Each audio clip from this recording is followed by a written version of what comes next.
Hey YouTube, Shuffle Does here.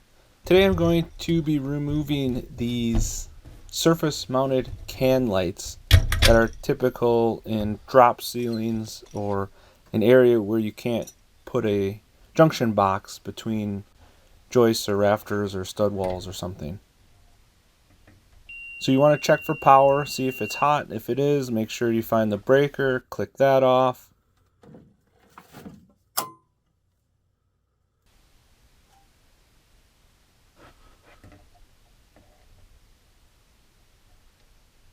Found it. Now that I have the power off, I can take these little tabs out.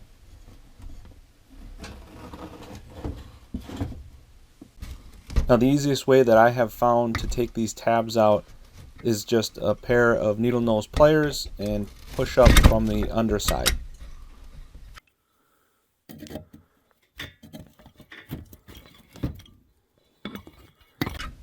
The only reason I have the camera on the top is so you can see how these are being taken out, but you can do everything from below.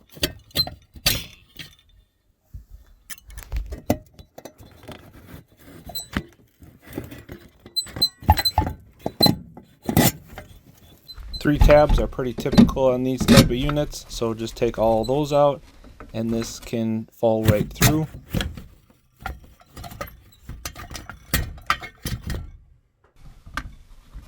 Since I did have access adjacent to it before I pulled out the unit, I disconnected the wires. Units typical like this just have a friction fit plate that covers everything, and then it's just a couple wire nuts that have all the connections made. Sometimes you might have electrical tape put around these. You can cut or rip that off. I personally don't save this type of hardware since it's been used, but go ahead and throw that in your toolbox if you want. One thing wrong with the install on this unit in particular is there is no protection coming into this junction box for that Romex cable. So we're going to have to fix that.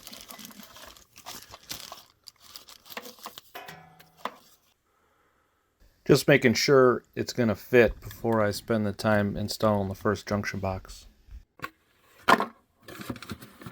So this is the junction box that came with the new unit. It's got push connectors, quick and easy. Some like them, some don't. I think they're fine, but it does need protection for that Romex. Boom, a little bit of magic, and voila. So let's go get this mounted up on a floor joist. So the next step after getting proper protection for the Romex coming into this junction box, we want to get that mounted and hook up all of the necessary wires. Ground to ground, white to white, black to black, pretty straightforward.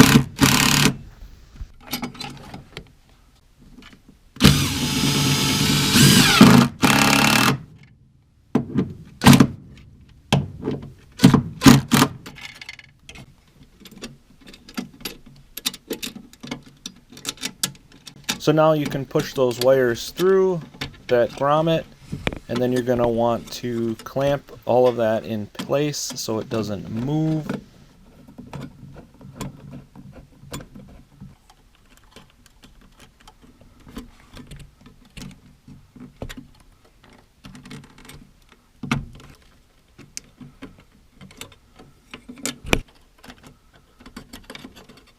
Alright, push everything down, make sure it's secure, make sure nothing's rubbing. You want to make sure that the Romex coming out is nice and secure. It's always a good double check, triple check to make sure all of that is good to go before moving on.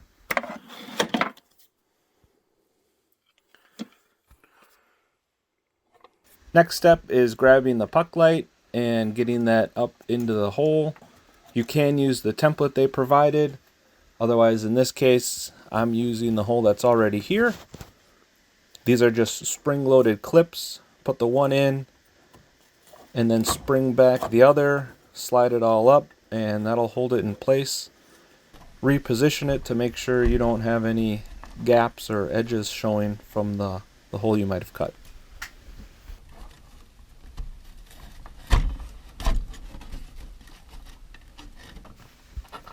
Pigtail is a super easy connection. There's only one way it fits. Line it up and then screw it together.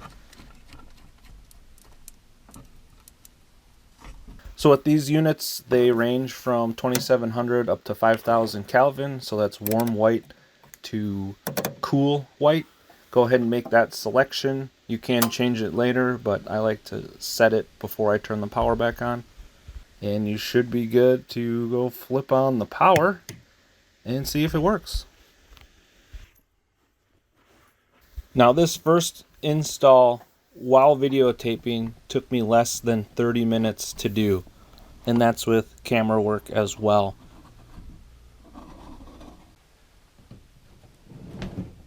So if you want to skip to the end, I do a brief overview of these Juno lights. Otherwise, continue watching and you can see me install the next one, which only takes 15 minutes.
Just want to find that pigtail,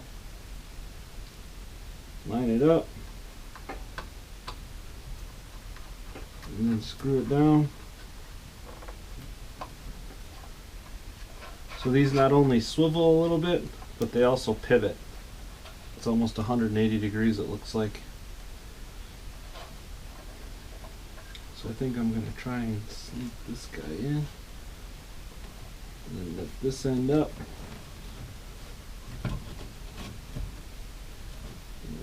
Best I can center it over that existing opening and then point it at the entertainment center.